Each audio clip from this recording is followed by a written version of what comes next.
A fecundação. O desenvolvimento de cada ser vivo começa pela fecundação.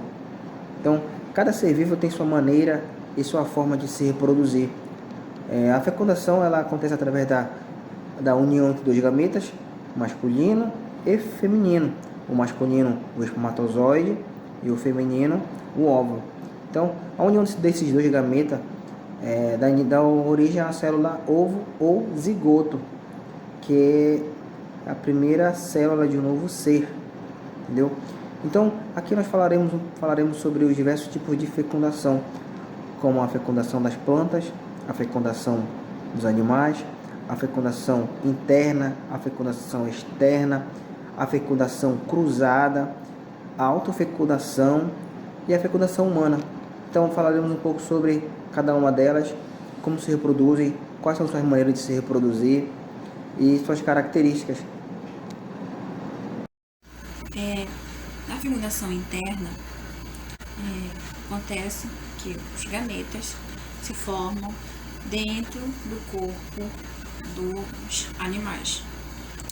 Durante a cópula, o cruzamento, o acasalamento, o macho usa seus órgãos genitais ou copuladores para liberar os espermatozoides dentro do corpo da fêmea.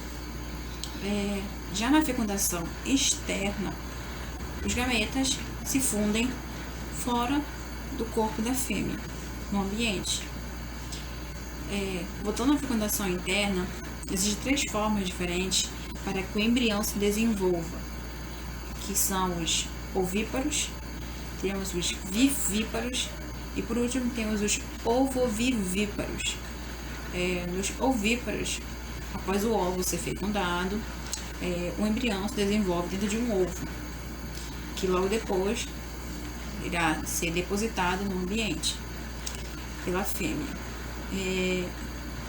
O ovo garantirá nutrientes e proteção para que o embrião se desenvolva, cresça. Exemplo, aves como pinguins e répteis como tartarugas. Nos vivíparos, é quando os embriões se formam, permanecem dentro do corpo da fêmea.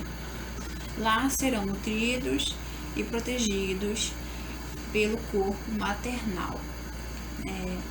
Exemplo, mamíferos, como tamanduá, animais, e nós também como seres humanos. Por último, nos ovovivíparos, após a fecundação, o embrião se desenvolve dentro de um ovo, como já vimos nos ovíparos. Porém, ele é mantido dentro do corpo dos progenitores, que são os machos. É o macho que fica grávido. Exemplo, cavalo marinho. Indo para a fecundação externa, já vimos que os gametas se fundem fora do corpo da fêmea, no ambiente. Na fecundação externa, é preciso que os machos eliminem grande quantidade de gametas para que eles alcancem os óvulos. É preciso também que haja água para que isso aconteça. Alguns animais utilizam estratégias para facilitar que ocorra a fecundação. Os sapos, por exemplo, eles usam o abraço nupcial, que é quando seguram a fêmea durante a cópula e lançam os espermatozoides logo em cima dos óvulos recém-postos. Os animais que se reproduzem na formação externa são os ovíparos, pois é quando o desenvolvimento embrionário se desenvolve e cresce dentro de um ovo. Alguns exemplos como invertebrados, como os insetos, aracnídeos e até moluscos, e outros como vertebrados são os peixes e anfíbios. Meu nome é Sayara. Eu vou falar sobre a fecundação cruzada e a autofecundação, né? Começando pela fecundação cruzada. O que é a fecundação cruzada? A fecundação cruzada, ela acontece em seres monóicos. O que são seres monóicos? São seres vivos que possuem os dois órgãos nele mesmo, ou seja, possui os dois órgãos, órgão masculino e órgão feminino, ou seja, possui as duas gametas. O que são gametas? Gameta masculina, espermatozoide, gameta feminina, óvulo. Esse indivíduo, ele possui essas duas gametas nele mesmo. Em cada indivíduo, ele possui essas duas gametas, né? Como ocorre? Quando o indivíduo, ele encontra outro indivíduo, ao mesmo tempo que ele fecunda, ele é fecundado. Exemplo disso, para você entender bem sobre a fecundação cruzada, são as minhocas. Por exemplo, um exemplo bem exemplificado para você entender. Aqui é uma minhoca, aqui é outra minhoca. Essa minhoca, ela possui as duas gametas, ou seja, a gameta masculina, espermatozoide, e gameta feminina. Essa minhoca, ela também possui as duas gametas, a masculina e a feminina, certo? Para que aconteça essa fecundação cruzada, ao elas se aproximarem, vai acontecer a troca de espermatozoides.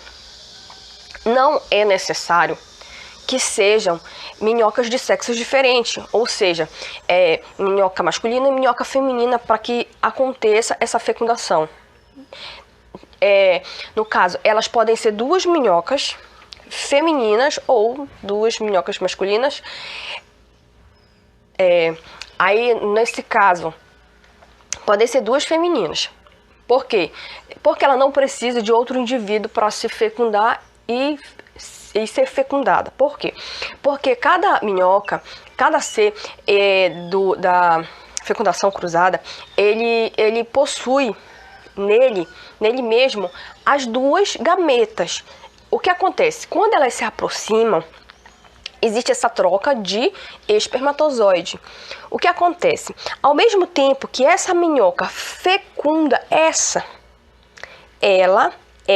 é fecundada também. O que acontece? As duas minhocas irão engravidar. Qual é a vantagem disso? Qual é a vantagem da fecundação cruzada?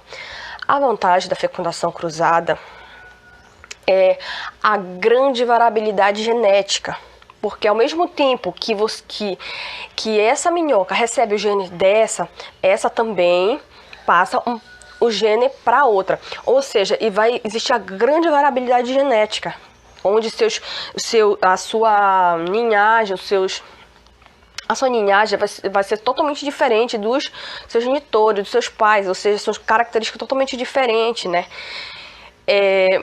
Já na autofecundação, ela acontece também assim, ó. Cada indivíduo, ele possui as duas gametas. A gameta masculina, aqui, ó, o espermatozoide, e a gameta feminina, né? Da autofecundação. Só que o que acontece? Os seres vivos que possuem as gametas masculinas e femininas, os seres vivos que possuem a gameta masculina e feminina, esse ser, ele é chamado de hermafroditas. Ou seja, na autofecundação, ele não vai necessitar de um outro indivíduo para fecundar e nem para ser fecundado na autofecundação. A diferença na autofecundação, o nome já diz, a autofecundação é a fecundação do indivíduo com ele mesmo, com ele próprio. Por quê? Porque ele tem no corpo dele as duas gametas, ele tem os dois órgãos, né? Só que é diferente da fecundação cruzada, que necessita de um outro indivíduo. Na autofecundação não necessita, tá? Um exemplo disso, da autofecundação, são as tênias, né? As tênias, elas não necessitam, elas se autofecundam para que aconteça, assim, que possa dar continuidade, né? Para dar continuidade à sua espécie, entendeu? E na autofecundação, ela não vai ter a variabilidade genética. O que vai acontecer vão ser linhagens puras, ou seja, idêntica aos seus pais, idêntica aos seus genitores. Ou seja, por quê? Porque ela se autofecundou, ela não recebeu genes de nenhum outro indivíduo, ela não recebeu. Então, na autofecundação, o que vai acontecer vai ser linhagens puras, né? Puras, porque ela se autofecundou, totalmente diferente da fecundação cruzada, né? Porque na fecundação cruzada, ela vai ter a grande variabilidade genética, porque teve a troca, né, de gametas, ou seja, a troca de espermatozoides. Aí, galera, eu vou falar sobre fecundação humana. A fecundação humana ocorre no sistema reprodutor feminino.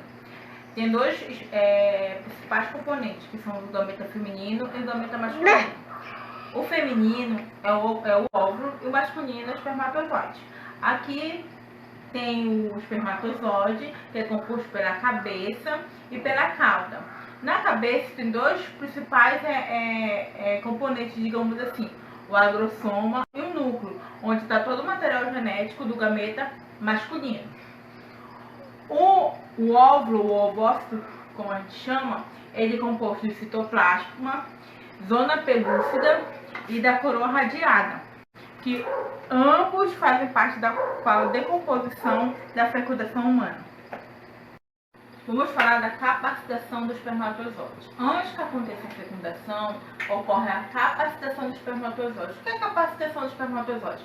É para poder o espermatozoide ficar apto a entrar no ovócito. É como se fosse a gente fosse pedir um emprego lá no RH de tal empresa.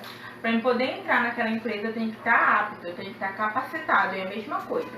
E o que vai acontecer nessa capacitação? Nessa capacitação, o espermatozoide ele perde uma camada, uma cápsula de glicoproteína. E ele perde também as enzimas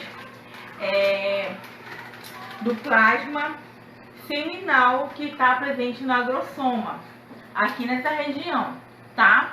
Então, quando ele, para ele poder se capacitar, para ele poder entrar no ovócito, ele vai perder o quê? A camada glicoproteica e a proteína do plasma seminal da região agrosoma, ou seja, essa região aqui, que ambos fazem parte da decomposição da fecundação humana. Então, consiste em 3 etapas: a zona pelúcida, a coroa radiada e a fusão das duas membranas, a membrana do espermatozoide e a membrana do ovócito. Coroa radiada, que tem 3 camadas ou 2 camadas composta por células foliculares.